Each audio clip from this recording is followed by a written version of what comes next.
Good morning, नमस्ते सभी को। आज हम जो अपना कंप्यूटर का टॉपिक कर रहे हैं वो करते हैं मेमोरी के बारे में कि मेमोरी क्या होती है। तो सबसे पहले देखते हैं मेमोरी। इस टॉपिक को हम अपने रियल लाइफ से कनेक्ट करके फिर समझते हैं ताकि हमारे बहुत अच्छे से समझ आ पाए। हर एक जो भी टॉपिक जो इसका कंसेप्ट रहेगा वो क्लियर हो जाए। ठीक है, तो मेमोरी का मतलब क्या होता है? जहाँ पे हम कुछ स्टोर करके रखते हैं। जैसे हम अपने घर में देखते हैं कि जो अनाज है उसको गेहूं की टंकी में स्टोर करके रखते हैं, तो वो उसका स्पेस, मेमोरी का मतलब स्पेस जहाँ पे हम कुछ रखते हैं। अगर हम अपनी बात करें ह्यूमन बींग्स की, तो उसमें क्या होता है, हमारा जो दिमाग होता है ना, ये दिमाग सब कुछ स्टोर करके रखता है। तो हमारी तो मेमोरी क्या है, ये जो दिमाग है कि हमें कितना कुछ याद है। उसी तरीके से हम कंप्यूटर पे भी बहुत सारा काम करते हैं, तो जो काम हम कंप्यूटर पे करते रहते हैं वो उसको सेव भी कर देते हैं। सेव करने का मतलब क्या हुआ कि जो कंप्यूटर की मेमोरी है वो उसमें जाके स्टोर रहे। और फिर जैसे मैंने अभी एग्जांपल बताया आप लोगों को कि जो गेहूं है वो गेहूं की टंकी में रहता है, हमें जब चाहिए हम उसमें से उतना ले लेते हैं। तो उसी तरीके से जो कंप्यूटर की मेमोरी है वो भी वैसे ही होती है कि हम जो काम उस पर करते हैं उसको सेव कर लेते हैं। मानो आज हमने कुछ काम किया, उसको सेव कर दिया, इन फ्यूचर हमें जब जरूरत होगी तो हम उसको वहां से निकाल लेंगे। ठीक है, तो यही होता है मेमोरी। ठीक है, तो मेमोरी, इसको हिंदी में भी मेमोरी ही लिखते हैं हम, मेमोरी। ठीक है, तो मेमोरी क्या हुआ कि वो स्पेस।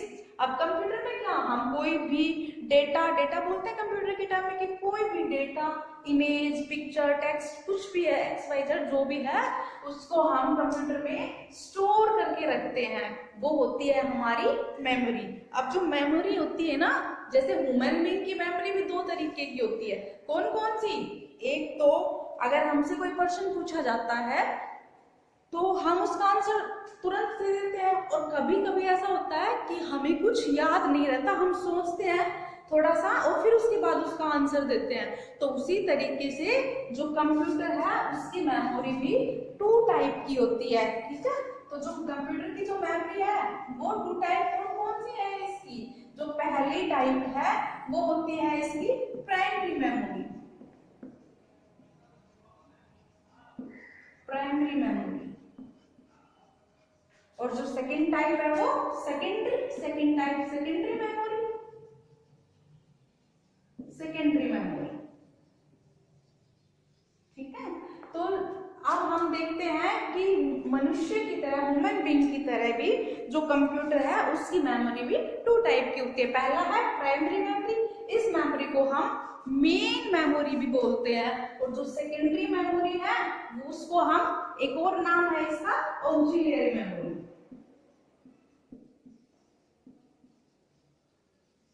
इनको हिंदी में भी एज इट इज बोलते हैं, इसको प्राइमरी लिखेंगे, इसको सेकेंडरी मेमोरी लिखेंगे।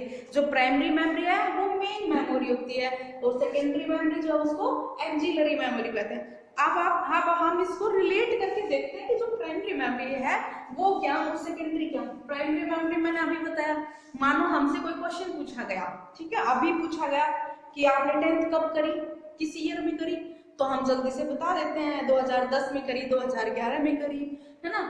उसके बाद में कुछ ऐसा पूछा जाए, मान लो इवन ओड का या प्राइम नंबर का कुछ हमें पूछा जाए, कुछ तो हमें याद रहेगा लेकिन कुछ हम कैलकुलेट करते हैं।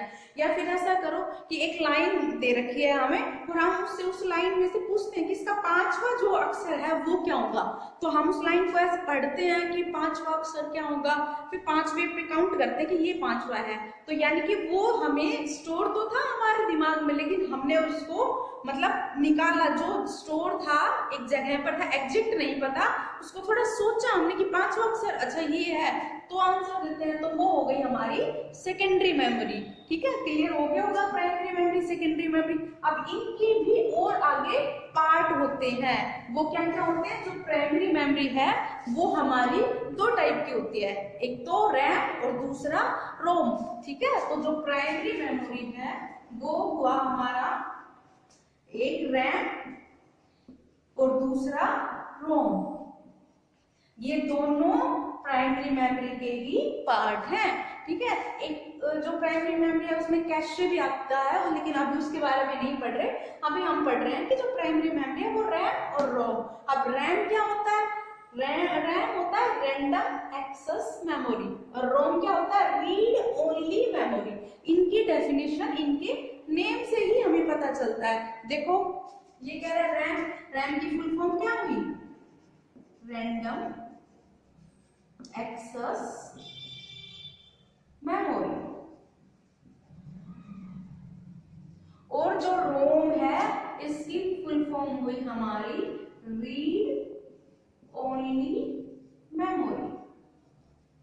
ठीक है, कि रैंडम एक्सेस मेमोरी का मतलब है कि ये वो मेमोरी है जहां पे हम कुछ राइट भी कर सकते हैं और कुछ राइट कर रखा है तो उसको रीड भी कर सकते हैं। हम जब कंप्यूटर पे बैठकर जब काम करते हैं तो वो सारा हम रैम पर करते हैं। ठीक है, और अगर रैम पे काम करते करते लाइट चली गई तो वो डिलीट भी हो जाता है। ठीक है, और अगर हमने वो सेव कर दिया है तो वो सेव होने के बाद में सेकेंडरी मेमोरी में स्टोर हो जाता है। तो यानी जो हम काम कंप्यूटर पे बैठकर करते हैं उसको हम क्या कहेंगे? रैम। क्योंकि हम क्या कर सकते हैं वहां पे? राइट भी कर सकते हैं और रीड भी कर सकते हैं, तो वो होता है हमारा रैम। उसके बाद में रोम क्या होता है?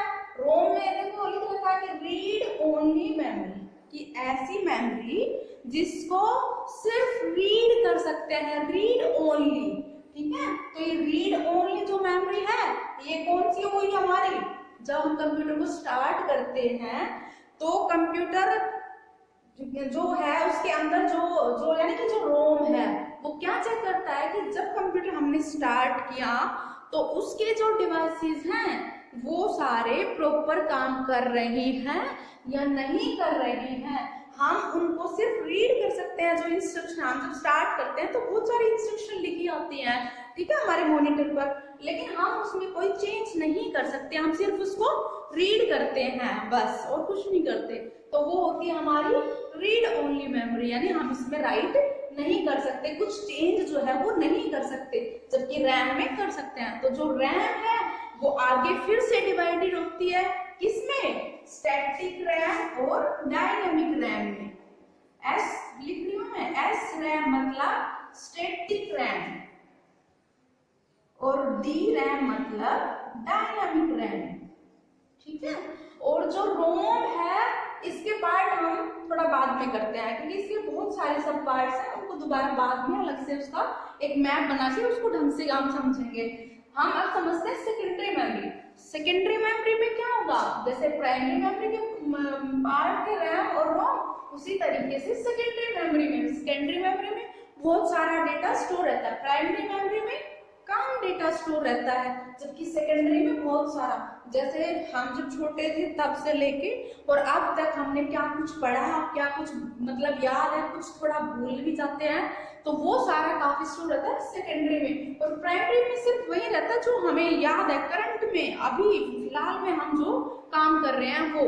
ठीक है, तो जो सेकेंडरी मेमोरी है वो भी 2 टाइप की होती है। ठीक है, और कौन सी होती है? एक तो होती है डायरेक्ट एक्सेस,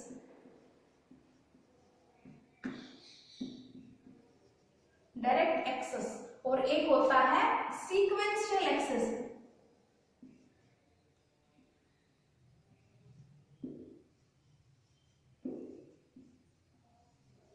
देखो, डायरेक्ट एक्सेस और सीक्वेंशियल एक्सेस, अब इनमें क्या डिफरेंस है? हम इसका भी एक रियल लाइफ एग्जांपल लेते हैं। मैंने अभी स्टार्टिंग में बताया था, डायरेक्ट मतलब जैसे हमसे पूछा आपकी डेट ऑफ बर्थ क्या है, हमने बता दी ये फला फला फला हमारी डेट ऑफ बर्थ है। ठीक है, यानी कि एकदम हमसे किसी ने क्वेश्चन पूछा और डायरेक्टली हमने उसको आंसर दे दिया, वो होती है हमारी डायरेक्ट एक्सेस। हमने उसको डायरेक्टली एक्सेस कर लिया, बिना देरी के कर लिया, डायरेक्ट एक्सेस। अब सीक्वेंशियल एक्सेस का मतलब क्या? सीक्वेंस में स्टेप बाय स्टेप हम उसको देखेंगे कि क्या है। ठीक है, यानी हमसे डायरेक्ट क्वेश्चन पूछा गया, हमें याद नहीं, मान लिया कि हमसे बोला जाए कि आप ना ये वाला सॉन्ग सुनाओ, और ये वाला जो सॉन्ग जो आप सुनाओगे उसकी वो स्टार्टिंग से नहीं बताना आपको, उसकी जो 4th लाइन है वो बताओ। अब हम क्या करते हैं, उस सॉन्ग को ऐसे मतलब माइंड में ही उसको रिवाइज करते हैं और फिर उसकी जो फोर्थ लाइन है हम बता देते हैं कि भाई ये है।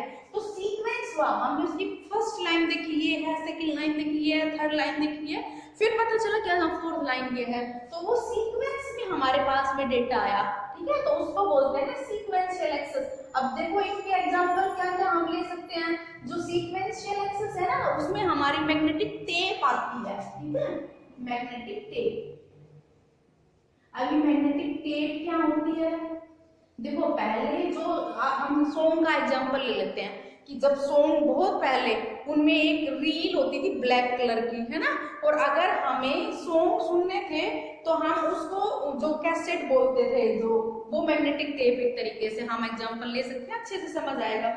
उसमें क्या होता था कि हम उस कैसेट को डाल देते थे, स्टार्ट कर देते थे, स्टार्ट होता, पहला सॉन्ग सुनते, दूसरा सॉन्ग सुनते, तीसरा, अब मान लो हमें उसके अंदर है 50 सॉन्ग्स और हमें जाना है 30 वाले सॉन्ग पर, तो हम उस 30 वाले सॉन्ग पर जाने के लिए क्या करेंगे, सबको 1 बाय 1 हमें सुनना पड़ेगा कि पहला सुना, दूसरा, तीसरा, चौथा, और फिर जाके हम 30th पर 30वें नंबर के सॉन्ग पर पहुंचे। तो यार कि सीक्वेंस चलता था, ठीक है, जो मैग्नेटिक जो टेप थी ना वो इस तरीके से होती थी, तो पहले एक सॉन्ग, दूसरा सॉन्ग, तीसरा, चौथा, इस तरीके से अप टू जितने सॉन्ग होते थे। अब बीच का कोई हमें यहाँ मान लो ये नंबर का, ये 10वें नंबर का है, और अगर हमें ये वाला सॉन्ग सुनना है तो हमें 1 2 3 अप टू 10th तक जाना पड़ेगा। ऐसा कोई वो नहीं है कि डायरेक्ट हमने 10th पर चलाया, नहीं, ऐसा नहीं हो सकता। तो इसलिए इसको बोलते हैं सीक्वेंशियल एक्सेस। अब जो डायरेक्ट एक्सेस है, यानी कि हमें 10वें नंबर का चाहिए सॉन्ग, तो डायरेक्ट 10वें नंबर का चलाया, उसमें क्या होगा, हमारे पास में मैग्नेटिक डिस्क आ जाएगी, ठीक है, मैग्नेटिक डिस्क। डिस्क यानी कि जो सीडी होती है इस तरीके वाली, ठीक है। अब इसमें हम क्या करते हैं, हमने पहला सॉन्ग सुना, दूसरा नहीं सुनना, तीसरा नहीं सुनना, चौथा नहीं सुनना, 5वां सुनना है, तो हम इसमें बटन डायरेक्ट 5वें पे दबाएंगे और 5वां स्टार्ट हो जाएगा। तो ये था हमारा डायरेक्ट एक्सेस का। तो ये होप सो ये आपको क्लियरली समझ आया होगा। एक बार इसका हम ओवरव्यू करते हैं। मेमोरी, मेमोरी का मतलब जहाँ पे डेटा हम स्टोर करते हैं। उसके बाद जो मेमोरी है वो 2 टाइप की होती है, primary memory, secondary memory. Primary memory जो है वो हमारी छोटी होती है, सेकेंडरी मेमोरी में लार्ज डेटा जो है वो स्टोर रहता है। उसके बाद में हम पढ़ते हैं जो हमारी प्राइमरी मेमोरी है वो 2 टाइप की होती है, एक रैम पढ़ा हमने, एक रोम पढ़ा। रैम में हमने क्या पढ़ा कि जो रैम है उसमें हम राइट भी कर सकते हैं, रीड भी कर सकते हैं, ठीक है। उसके बाद में जो रोम है उसमें सिर्फ हम रीड कर सकते हैं। जब हम अपने कंप्यूटर को स्टार्ट करते हैं तो जो BIOS basic input output system जो स्टार्ट होता है वो रोम प्रोसेस का ही होता है, ठीक है। सेकेंडरी में हमने क्या पढ़ा कि जो सेकेंडरी है सबसे पहले तो उसको हम ऑक्सिलरी मेमोरी भी कहते हैं। उसके बाद में जो सेकेंडरी मेमोरी है वो 2 टाइप की होती है, एक डायरेक्ट एक्सेस, एक सीक्वेंशियल एक्सेस। डायरेक्ट में क्या, हम डायरेक्ट डेटा को एक्सेस कर लेते हैं, हमें देरी की जरूरत नहीं पड़ती, सोचने की जरूरत नहीं पड़ती। सीक्वेंस में हमें 1 बाय 1 स्टेप बाय स्टेप एक सीक्वेंस फॉलो करना होता है और फिर हमें जो चाहिए उस पर आप पहुंच जाते हैं। तो ये था हमारा मेमोरी के बारे में। अब थोड़ा सा हम रोम को और एक्सप्लेन करके पढ़ते हैं, ठीक है।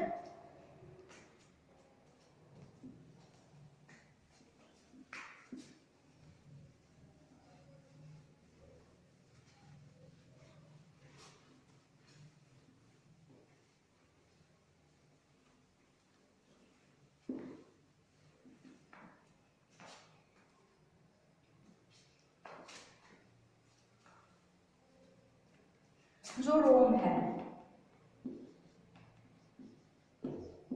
ठीक है, रोम को हमने क्या पढ़ा कि ये रीड ओनली मेमोरी है, ठीक है। तो अब ये जो रीड ओनली मेमोरी है इसकी टाइप एक होती है पी रोम। इस पी रोम को क्या बोलते हैं, प्रोग्रामेबल रोम। रोम का तो हमने पढ़ ही लिया, रीड ओनली मेमोरी। अब जो ये प्रोग्रामेबल रोम जो है ये भी अलग अलग 3 टाइप की होती है, ठीक है। वो 3 टाइप क्या है, एक तो ये मैन्युफैक्चर रोम होती है, दूसरी यूजर रोम होती है और तीसरी इरेजेबल रोम होती है। अभी इरेजेबल तो होती ही नहीं है, वैसे तो हमने पढ़ा कि हम इसमें कुछ ऐड या डिलीट तो कर नहीं सकते, लेकिन फिर भी कुछ मतलब ऐसे एक्स्ट्रा एफर्ट्स करने पड़ते हैं, आप ये लगा लीजिए कि जिनकी वजह से हम ये जो वर्क है इरेज करने का वो परफॉर्म भी कर सकते हैं। तो ये जो 3 टाइप की जो मेमोरी होगी इसके पीरोम के टाइप वो कौन कौन से हैं? एक तो मैंने बताया एमपीरोम यानी कि मैन्युफैक्चरर प्रोग्रामेबल रोम। देखो रोम से पीरोम यानी प्रोग्रामेबल रोम, और जो प्रोग्रामेबल रोम है उसको हम पढ़ रहे हैं मैन्युफैक्चरर प्रोग्रामेबल रोम, और उसके बाद में एक यूजर प्रोग्रामेबल रोम पीरोम, और उसके बाद में जो थर्ड टाइप होती है वो होती है इरेजेबल रोम। इरेजेबल प्रोग्रामेबल रोम ये टाइप है हमारी, ठीक है। अब उसके बाद में जो इरेजेबल जो पीरोम है ना, वो इरेजेबल हम उसको इरेज किस तरीके से कर सकते हैं, इसके भी सब पार्ट्स हैं। तो ये कैसे कैसे कर सकते हैं हम? तो एक तो इसको इलेक्ट्रिकली इरेज कर सकते हैं कि भाई जो इलेक्ट्रिक जो लाइट बीम जो है वो डाल के, और इसको फोर्सफुली हम क्या करते हैं, डिलीट करते हैं कुछ, तो क्या हो जाएगा ई इलेक्ट्रिकली इरेजेबल पीरोम, ठीक है। और एक इसका क्या हो जाएगा, एक तो इलेक्ट्रिकली हम इसको इरेज करते हैं, और दूसरा हम इसको क्या करते हैं, अल्ट्रा वायलेट इरेजेबल पीरोम, ठीक है। इतना आप लोगों को समझ में आ गया होगा कि भाई जो रोम है वो उसकी टाइप होती है पीरोम यानी कि प्रोग्रामेबल रोम। उसके बाद में इसकी 3 टाइप होती है पीरोम की, क्या क्या? एक तो एमपीरोम यानी कि मैन्युफैक्चर प्रोग्रामेबल रोम, दूसरा है यूपीरोम यानी कि यूजर प्रोग्रामेबल रोम, और तीसरा होता है इरेजेबल प्रोग्रामेबल रोम। जो है इरेजेबल उसको किस तरीके से इरेज करते हैं, या तो इलेक्ट्रिकली करते हैं या अल्ट्रा वायलेट करते हैं। तो ये हमारा था रोम का बहुत ही इंपॉर्टेंट टॉपिक है ये हमारा, इससे क्वेश्चन जरूर पुटअप होते हैं।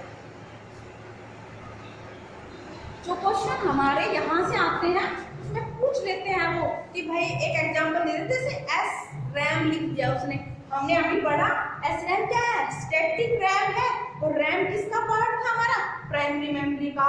उसी तरीके से पूछ लेगा रोम भी हमारा प्राइमरी मेमोरी का पार्ट था।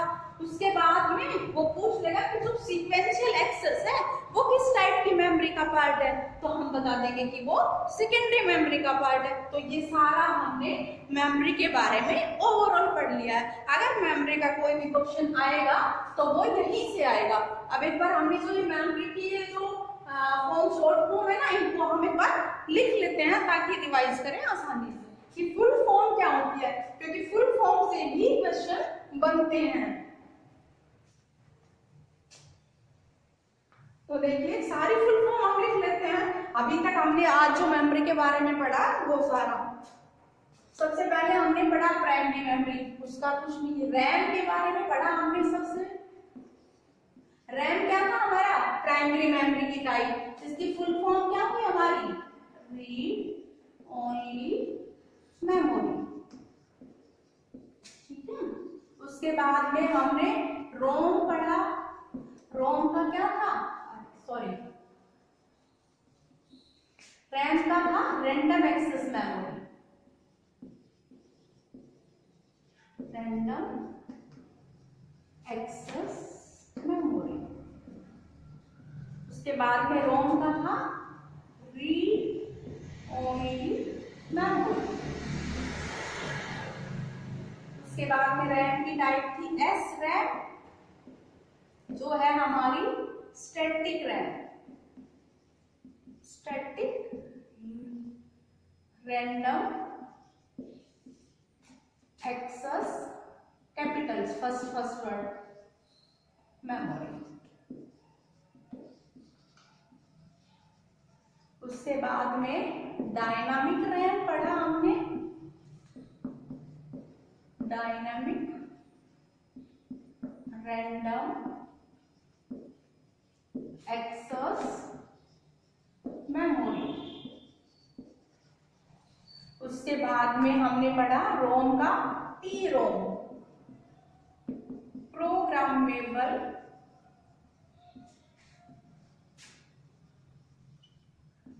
Read only memory. उसके बाद में हमने पढ़ा जो पी रोम जो था उसकी टाइप्स में हमने पढ़ा था कि ईपी रोम, इरेजेबल प्रोग्रामेबल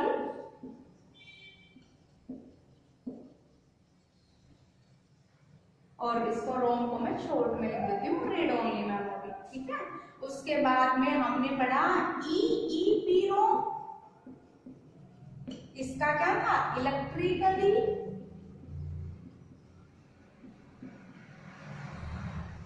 इरेजेबल, और इसको मैं पी रोम लिख देती हूँ, प्रोग्रामेबल रोम, ठीक है। और उसके बाद में हमने पढ़ा यूवी ईपी रोम, यानी कि अल्ट्रावायलेट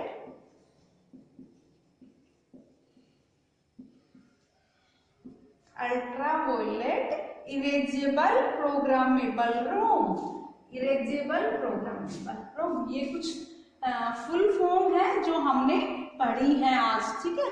उसके बाद में मैं एक दो लिखवा देती हूँ। सीपीयू का हमने पढ़ा था, सीपीयू की क्या फुल फॉर्म पढ़े थे हमने, सीपीयू की central processing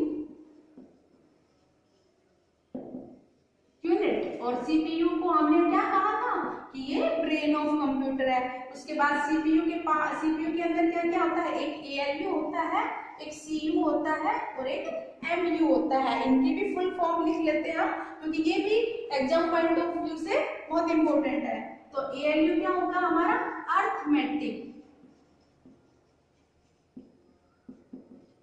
arithmetic logic unit, कभी कभी अर्थमेटिक एंड लॉजिक यूनिट भी आ जाता है, कभी डायरेक्ट अर्थमेटिक लॉजिक यूनिट होता है। उसके बाद में अगला हमारा है सी यूनिट, यानी कि कंट्रोल यूनिट, कि जो हम इनपुट कंप्यूटर को कराते हैं उसको ये कंट्रोल करता है कि कहीं डेटा इससे ज्यादा एक्सीड तो नहीं कर रहा है, इस तरीके से लेसर डेटा तो नहीं है। एमयू यानी कि मेमोरी यूनिट, की कंप्यूटर पे जो हमने काम किया वो स्टोर रहेगा, वो हमने मेमोरी कहाँ पर रहेगा, हमारी मेमोरी यूनिट में, ठीक है। तो ये आज हमने फुल फॉर्म्स करी कुछ, और मेमोरी के बारे में हमने ब्रीफ से अच्छे से पढ़ा है। अब होप्सो की कोई भी गलती नहीं होगी और ये सब आप लोगों को समझ आया होगा, ऐसी उम्मीद करती हूँ। धन्यवाद।